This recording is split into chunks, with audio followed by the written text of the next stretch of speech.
Well, Iran Supreme Leader speaking out as the deadly protests continue to rage, accusing President Trump for inciting the violence and the unrest in the country. The Ayatollah saying on X, quote, the U.S. president sent a message to the seditionists saying he would support them and provide military support. In other words, the U.S. president himself was involved in the sedition. These are criminal acts. This comes following President Trump's calls for regime change in Iran, with reports emerging the War Department is now preparing to send U.S. forces to the Middle East, bolstering security and potentially preparing for retaliation. For more insight, we welcome in now Hal Kempfer, national security analyst and retired Marine Corps intelligence officer. Hal, great to see you tonight. So, pretty bold words from Iran's supreme leader now. He acknowledged yesterday that several thousands of people have been killed amid these anti-government protests, sort of waved it in front of the president's face, saying that this revolt was in part made by remarks that the president made, and he encouraged these acts, and then went back on his statement saying that we do not support militarily these people. How do you believe this is being digested on the U.S.'s side? You can imagine the president is not all too pleased with these statements. Kelly, you can imagine President Trump is getting pretty frustrated with the rhetoric. Obviously, it's one thing, when you have the, Khomeini himself saying thousands have been killed. That's quite an admission. And another Iranian official today said it was 5,000. There's been estimates much higher than that, up to 12,000. I've heard estimates more.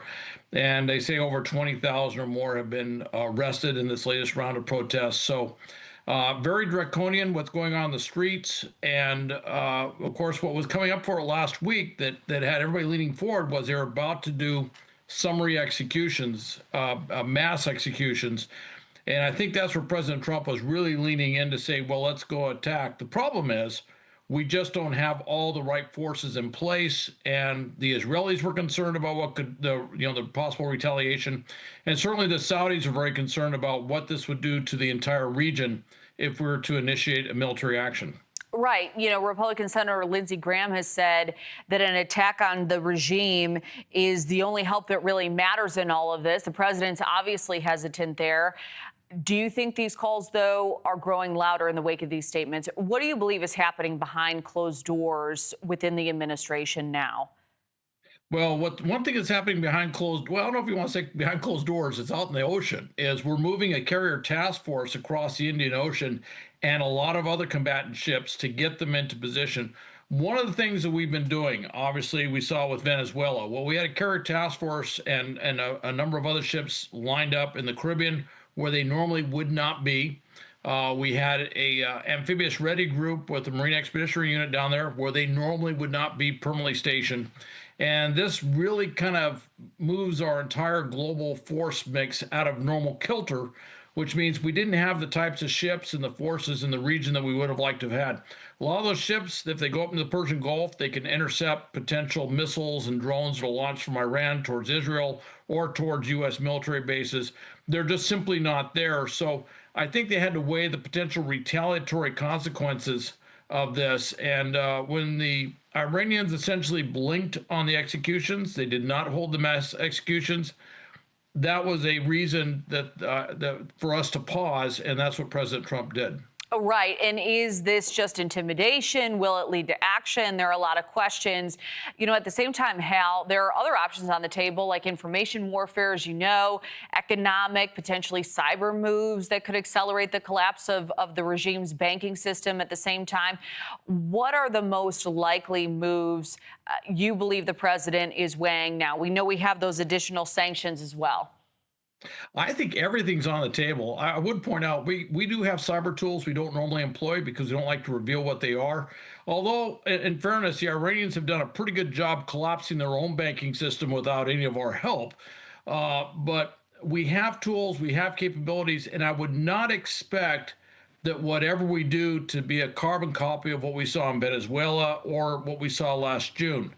One of the things with military art or military science is you want to constantly surprise your adversary with something they're not ready for. And so this gives us a time to do some really deep introspection. What are their gaps? What are their weaknesses? What are their vulnerabilities? Do a really refresh on the intelligence to find out, is there some other way? And by the way, it's not just standard military stuff. There's also covert means, working with our allies in the region, that we might be able to put on pressure points with the administration. I'm talking about the regime. I'm not our administration, but talking about the Iranian regime. One of the things that's been discussed is it possible that the regime could do something in house, almost like a coup d'etat, to remove Khomeini and some of the others, and maybe be something a little bit different, maybe something we could work with, kind of like we're working with the Venezuelan regime that's in place now. This has all been discussed, but it would take a lot of pieces to fall into place and a lot of action behind the scenes. Right. And there will be a lot of questions about what the outcome there would be. Regime change always does come with quite a few questions. Hal Kempfer, appreciate the breakdown. I'm sure we'll be speaking again soon. All right. Thank you, Kelly.